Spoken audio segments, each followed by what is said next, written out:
Join us for a review of the new Porsche 911 Targa. Let's go!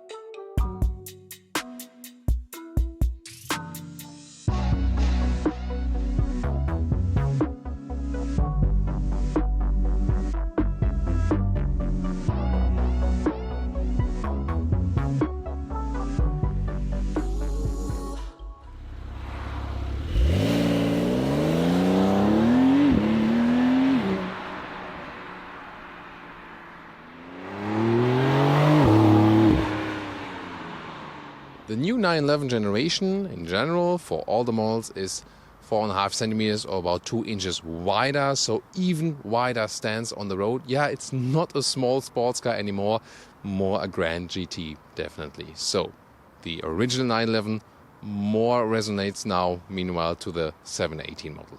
Here, you can see here, this is the Targa 4S. You can see the wide air intakes, also horizontal stress. Then LED is standard, and an option, you can see them here, the Matrix LED light, also for more elaborated high beam function. 4.52 meters, 14'8" or 178 inches is the length now of the 911 generation, and from which side I will enter the stage? Yes, today from the front.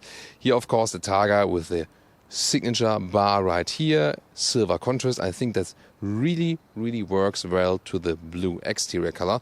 And then these typical 911 very strong shoulders. And I can also open it with the key. There's a separate button here on the key. So here we go, and always looks very spectacular. This soft top then goes back. Parts of the bar move up, move down again, and there it goes back with the glass top. So this is actually 19 seconds, whereas the normal convertible would be 12 seconds. So of course the convertible is more, the more practical solution, has also a little bit less wind noises, but the extra price, if you compare it to the coupe, both for convertible and for the Targa, at least in Germany, 14,000 euros extra. So it's not a question of price, more of styling and of course of concept. And of course, if you're even cooler, then you put down the windows, and that gives once more a different look, especially from the side again. In the rear, the new 911 generation also has some retro styling elements here, very interesting, and this light strip here, it goes all the way over the vehicle. So from the rear, I think actually, this is actually really cool in this new generation. I like that. The Targa, of course, also in the rear perspective with this huge glass top, also again very impressive, and it looks the same no matter if it's open or closed then in the middle. In the lower part you have the outside exhaust tips, so hard case for the Autogefühl fake exhaust police, because when you look on the inside, there is something on the inside then with 2 gaps, and then behind this then is the real exhaust. So the air goes through there, but still, I think a case of fake exhaust, definitely. For the normal 911, there's this service opening which only folds up this part here, this very small part. But here, the service opening looks a little bit different than for the Targa. So, here we go. The whole glass top lifts up. And then you can see the only thing you can actually see from the engine, if you don't put it to the workshop, here the 3-liter 6-cylinder turbocharged, either with 385 horsepower, this flat engine in the base Targa, or here the S model 450 horsepower, and the acceleration figures are 3.8 seconds or 3.6 seconds for the faster model. That's 0.1 seconds slower if you compare it to the coupe model. People buy the Targa to feel safer or because they think it's better as for the wind turbulences, but usually the pure convertible is better as for the wind flow. But Porsche wants to improve this now with a new, let's say, interior spoiler or a new wind deflector. You can see it right here. So this is directing the wind flow a little bit higher over the cabin, and it's a manual control, so for even higher speeds you can press it down like this, Here we go. And then the wind flow goes even a little bit higher than at higher speeds. And I'm really looking forward to test that while driving, if this is really a crucial change then.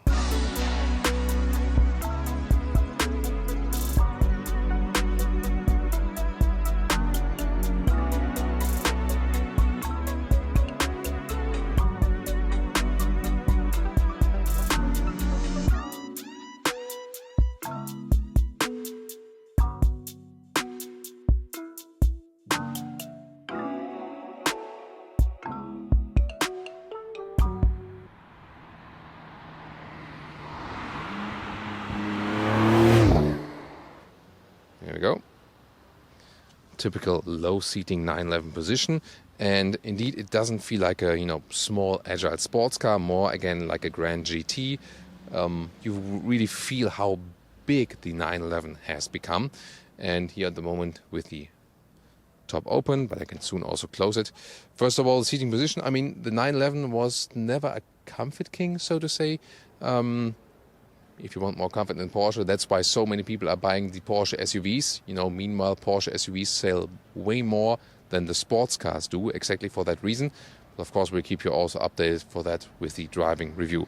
At least you can adjust them here in an electric way, up and down, of course, front, back. Then here, lumbar support, and also the front bolstering here to put it longer than the side bolstering in the lower part. And here you can adjust it very well, but of course it won't change the basic driving position.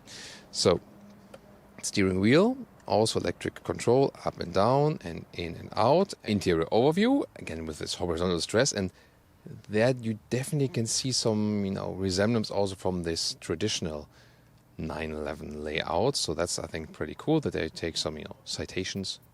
And then soon also more details here to this instrument setup. The problem is when I sit here, from here you can see there, behind the steering. But from my view, this here and this is blocked by the steering wheel. That's also some kind of a design flaw. But I think it's really cool that they kept the analog RPM meter right there. Now details to the infotainment screen. And I mean, my microphone is really catching my voice only, but you can maybe hear that I have turned on the engine, because when you use this screen here, it drains so much energy from the battery that after a while, or very shortly, it shuts down and then you have to turn on the engine. That's definitely a flaw of this car. So here's the GPS map. This works very well. This screen, by the way, when it's hot, it really gets hot. I almost don't want to touch it. Then phone connection with Apple CarPlay in this case here. Also wireless is possible. Here's the integration. Yeah, doesn't go wider. That's with the map then. Now the instruments, again, middle part analog, but just a digital speed. Right side here, you can pick the different driving modes or have the visualization for the different driving modes when you turn them at the steering wheel. And there's also here all-wheel drive distribution. We can talk about that when we drive the car. You will see rear-wheel bias then, and when we really hammer the throttle, then it more goes equal to get more power to the ground. And here the map integration is, of course, very helpful then when you have a GPS route set. So, and then on the left side, you can have assistance system information, for example. There's, again, another speedometer. So not too much to change right here. It's more than about the right side. Closing the top here works with the middle console. And yeah, this should work with the roof above us. So you can see it once more in the live process here. Always spectacular to show off in front of the, restaurant or something. And then in the front here with the headroom with 1.86 or 6'1", this is no problem. Plenty of headroom left.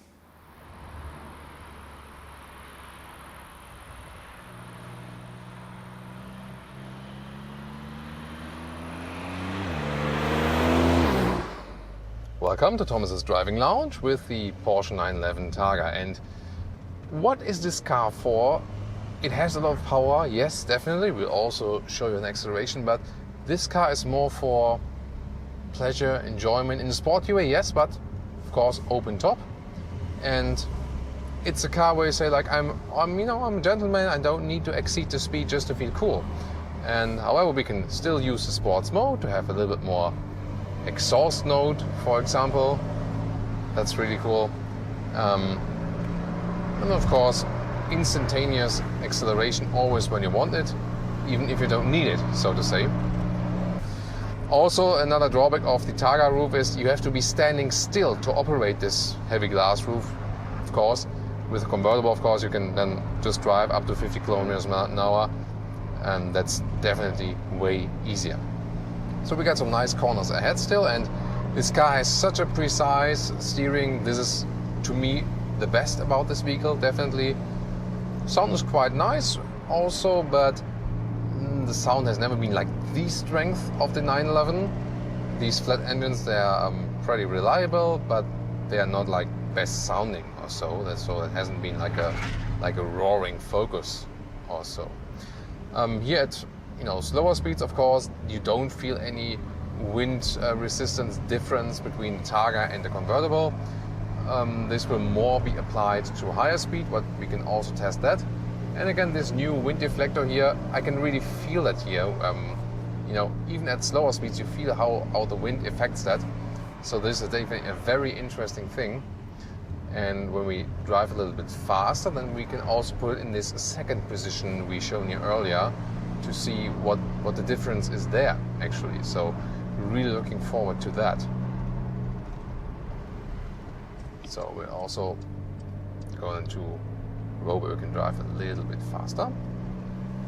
And the suspension here is of course set on a very sporty note. So it's always that you feel when there's some bumps in the road, yeah, it can get really, really rough.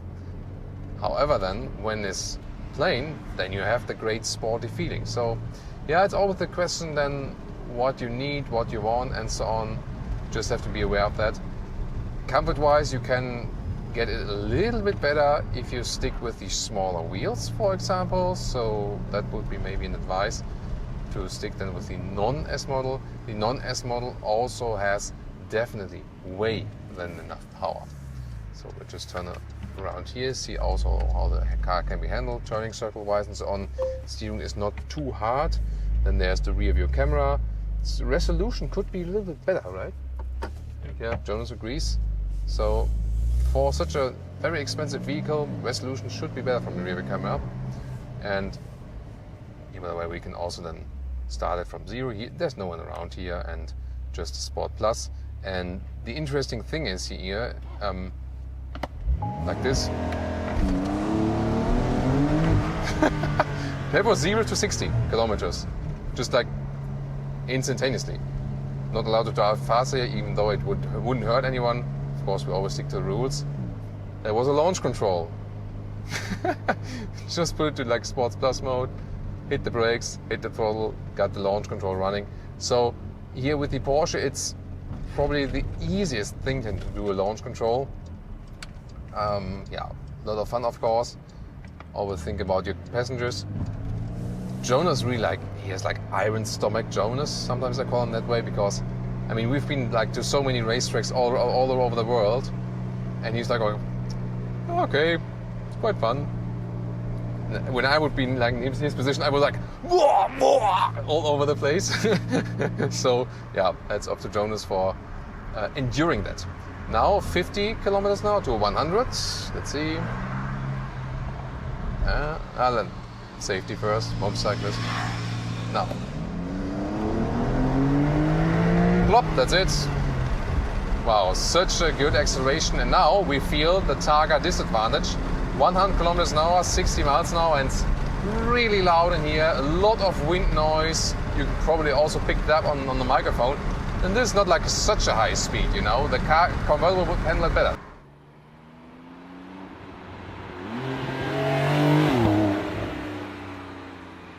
And close top acceleration. Let's put the Sports Plus. Hey, and then 50 kilometers an hour to 100. Let's go.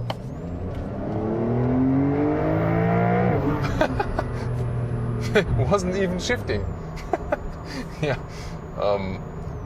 Okay, I really love the 718, and I would prefer it over the 911.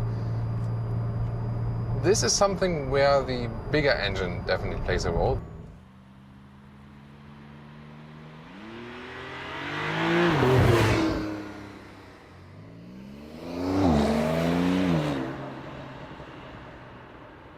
And now to our conclusion for today with the new Porsche 911 Targa.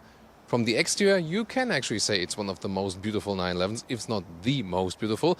I also think it works very well with the contrasting Targa bar, especially when you have a color like this. And of course, the 911 always with this very, wrapped tight design has been the same case throughout the ages. The Targa definitely is a great design object and also showing, for example, with very good residual values. From the interior styling is also a very, sporty one with the instrument view. Yeah, a little bit blocked, some flaw as for that. Then, of course, a lot of animal skin use here too, just barely some alternatives there in the model lineup. So that's better with the 718 or with the Taycan actually. The comfort is also not the best. It is more a GT car, but for a GT car, I think it should also be a little bit more comfortable seating position-wise. The suspension, especially when you pick the 20-inch wheels front, 21-inch wheels rear, which is standard for the S model, is still a little bit stiff, so it is definitely more a sports car. Although you might expect more comfort in comparison, for example, to the 718, the suspension really tells you, give me a good road, and then I give you a lot of driving fun. And not the best comfort. Well, and it is actually a lot about the performance still. The engine, no doubt, you always have a lot of performance. It's always there, no matter at which speed. And of course, the very crisp and precise steering. This is so much fun with the 911. And they could increase this sportiness here even further with this new generation. Of course, also the rear axle steering helps. Also the PDCC, for example, the anti-roll control. So especially rear axle steering makes the car feel even a little bit smaller, better in a turning circle, so it's easy to ease the car around actually. Talking about the Targa and the wind features, if you decide between a Targa and a convertible, do yourself a favor and pick the convertible, because when you're open top driver, you will have more fun with the convertible. They did increase it here a little bit, with this new small wind deflector. This is reducing this low frequency wind noises and more puts them to high frequency wind noises in the front. This does improve a little bit, but still the convertible will have the big advantage. So, open top driver, get the convertible. This is more if you decide between the coupe and the Targa and just find the Targa more beautiful. Yeah, fuel economy wise, by the way, I could drop it down to about 11 liters on 1 kilometers, so that's a little bit more than 20 mpg then, and like 25 mpg for the UK figures mpg. So yeah, should also be a little bit lower actually. Still, very interesting impressions here. We also tried to mix it up a little bit, open and close driving in the driving part. I think we have a lot of fun today, together with this beautiful design object. Comes with a catch, but also comes with a lot of emotion. That's, what the Targa has always been. Like you see it here. Which one would you take home? This or this? Yeah, this actually should be half the price approximately as it is here right now, as the 4S, at least 145k, and with some more extras, 160, 170,000 euros. Yeah, that's what you have to pay for the new one. What do you think? Please leave us your feedback in the comments. Let's discuss the 911 Targa. Please also tune into other episodes. We have different 911 episodes, coupe, convertible, 911 Turbo S. We see you there, or next time in our full review. Bye and thank you.